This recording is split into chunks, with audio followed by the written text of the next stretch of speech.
Well, hello, everyone, and welcome to another episode of Cake and Conversation. I'm really excited this month because my guest is a good friend of mine, Annemarie Whilton. Hi, Annemarie. Hi, Kristen. Annemarie wears lots of hats. She's a teacher, an artist, a writer, a blogger. And the reason I have her here today is because she is chair of Safe Harbor Cohasset. And this is September, and September is National Recovery Month. So I thought she would make a perfect guest just to talk about Safe Harbor, her role in it, and the exhibit that you can see over her shoulders behind her. It's true. Just hung it. First off, though, where's my cake? And you know what? Bronwyn, one of my coworkers, she told me I needed to bring cupcakes to this one. You and I, we could just sit here. You know, I'm just kidding. I'm just kidding. Great idea in, and it just flew away. And the people watching should know that we're not breaking the rules, that we do usually have masks on, but we had the room sealed off so we could do this. Yep, we're in separate rooms on opposite ends of the building. True. So you are chair of Safe Harbor. Why don't you tell everybody what Safe Harbor is? Safe Harbor is a community organization that was formed in 2014. And it was formed by Chris Murphy, who was a local resident, to sort of meet what we thought were some pretty big needs in this community with regards to substance use disorder prevention. There was a lot more of a need than people were willing to admit or recognize. And she got the ball rolling, and it's just been fantastic. We have a 501c3 grant, federal grant, and we've hired 2 people that work for us, one full-time, Nicole Balashi. The other person is Laurel Pearson. She's new and she's part-time, and they're both just amazing. And our goal really is to help people with their prevention needs in town. And we do that basically through educational means. We try to educate the parents, we try to educate the students, and we try to educate the community. And we do it in 3 different, roads and many different paths within those roads.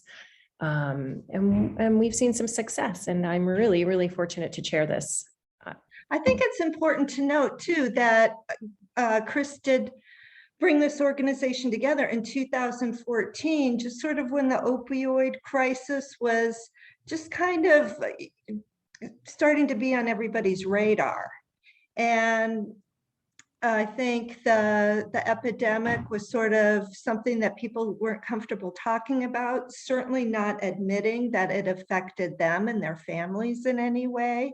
And she brought it to the forefront of our community, and you're hitting all ages, and you're doing all sorts of programs and events. You just had the vigil on the Common, which was lovely at the pond.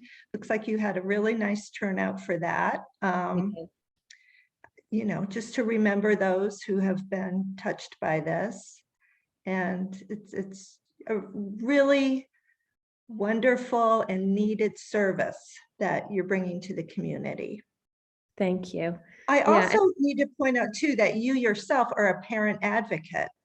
And I can speak from experience that Annemarie is very open and accessible and has a lot of experience that she is willing to share with people.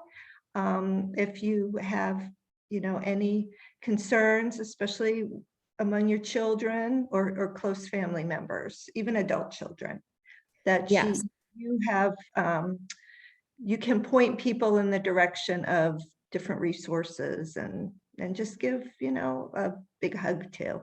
You've got a lot of. That's usually what people need. Is sort of a. To know they're not alone. Someone to understand. I know that when I first started on this journey, my daughter was 15, and there weren't many people I could talk to at all. There weren't half as many resources. There were a lot of closed doors. Even among community members, people that knew didn't even want to discuss it with me. So it was an awkward place to be in, and it's a lonely place to be in. Mhm. And some of the questions that parents have are, they're just so basic, and they need to ask someone who's been through it themselves. You can't just ask somebody who's having a problem with the SATs what you do when your kid's overdosing in their bedroom. I mean, it just doesn't correlate. You know, conversation ends, and I mean, but you can call me. Yeah. Yes. And I know other people you can call. And once you start asking questions, you get answers. You really do. And until you're able to do that, you sort of sit in an uncomfortable space. It's an uncomfortable place to be in to start with. I mean, why make it that much more of a dark, lonely, and sort of hopeless space? It's not. I can tell you, I have met so many people in recovery since I sort of started to talk about it, that I know that recovery is possible. Mhm. This exhibit behind me, it's a poetry exhibit. It's our 4th annual one here at the library, and it's called Upward Spiral instead of Downward. Yeah, I've always thought that was clever. Yeah. And Every September.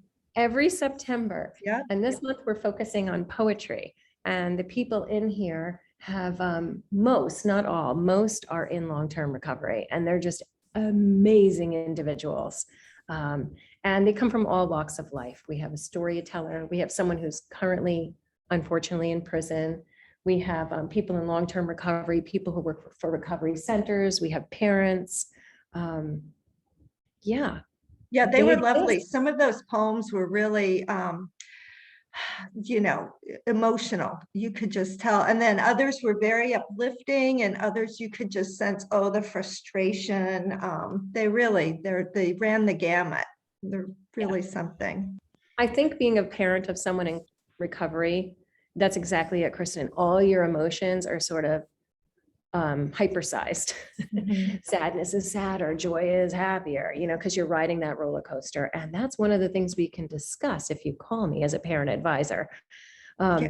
And the way to reach me is by email. So I'm going to say it nice and slow. It's A.M.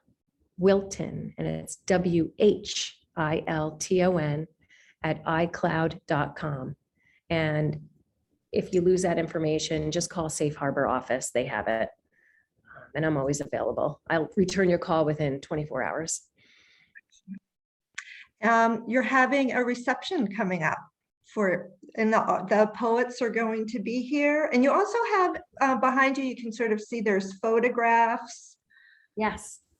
Let me see if I can move with this. Yes. We have some wonderful photographs, poems. We have an interactive exhibit. I'm hoping that people will leave their own words behind. You don't have to be a poet. This is just sort of wonderful. Her name is Megan, and these are her boots. And I mean, I just kind of feel like these shiny new boots are the place she's at now. And these are the boots that sort of got her there, and they're pretty well worn. That's how I see it anyway. Yeah, no, it was a very striking photograph. And then the hummingbird, and I love the hummingbird right behind you, and the poem humming, the poem that went with it. That really resonated. That's written by someone in recovery. Yep. As 7 years close, I torpor once more the final and endless sleep. I'll dream of the flights and affairs of my youth, humming the secrets I'll keep. You don't have to tell everything. Yeah, and I particularly like this one too. I don't know how easy it is to see, but it's a tattooed hand reaching out towards a game of Jenga, which is beginning to topple. Oh, wow. Yeah. I didn't realize what I was looking at when I saw that. Yeah. So that's in the struggle section. We tried to plan it, you know, the parent section, recovery section. So if you come on the 16th, you will hear the poets and get to see the art. The art is up all month in the library. So please come to the meeting room. That's excellent. Tell us a little bit. Safe Harbor does something, well, two things they do that, excuse me, for the young adults. You have the new rec center, Yes. which is Thank you for exciting. bringing that up. Wait, what's it? We- It's a teen center. It's a At the teen old, center. yes, Yes, it's at the old garage. yes. Located at the old garage downtown. I think it's 55R Main Street. It's behind the Red Lion. Yeah. It's The been parking lot. spruced up in the parking lot. Yeah. It looks fantastic. It's going to be open every day between 3 and 6, Monday through Friday, for students who are not necessarily doing after-school sports or maybe going home to an empty home. It's a place for them to gather.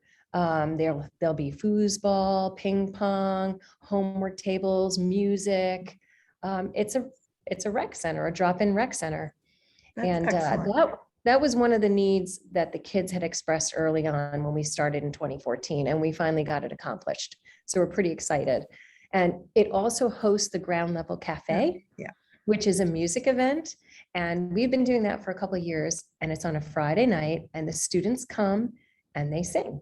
And they sing in front of their peers. We've held it at the beach during COVID. It was like a smashing success to be singing. Didn't as the know sun that. set. Yeah. Oh, that's wonderful. So this Friday will be the first evening we will be hosting it in the new Teen Rec Center. And that is at 7 p.m. Excellent. And what are the hours again that it's open? It's open 3 to 6, Monday through Friday. This Friday, it will be open at 7 because of the Ground Level Cafe, the music event for the older teens. Younger, Okay. I should know the answer to this, but I think it's 8th graders and up only Okay, all for right. that. And one last thing, because we're both in the library, are you reading anything? Or can you recommend anything? Well, I read a couple of books this summer that have nothing to do with recovery. So, and they weren't particularly uplifting. So I'm not even going to Okay. But I started a book called Unbroken Brain, and it's by a physician, Ivy League educated physician who was a heroin addict between the ages of 17 and 23. Her name is Dr. Maya, and I'm going to butcher her last name, but it's Slazlowowitz, I think.